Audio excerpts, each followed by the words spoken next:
Una societat canviant és la primera gran exposició permanent en aquesta nova seu de l'antic hospital. Oferim al visitant una anàlisi d'aquest lloc que és Sant Feliu de Guíxols i com aquestes famílies al llarg d'aquests segles han anat vivint, han anat treballant en aquest lloc.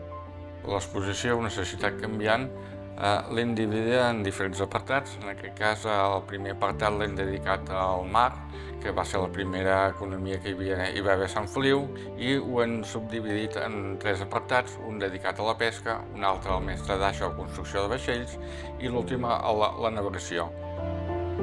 Aquesta principal indústria econòmica, doncs, a principis de segle es va transformar en la indústria surera i aquí va haver una primera immigració que va ajudar a fer créixer Sant Feliu i a la indústria del suro.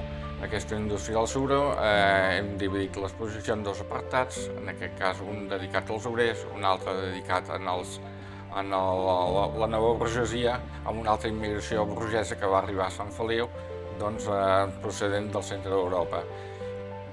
I ja posteriorment l'economia de Sant Feliu torna a canviar, en aquest cas passa a ser l'economia del turisme i rep una altra nova onada migratòria que s'explica que ve del sud d'Europa.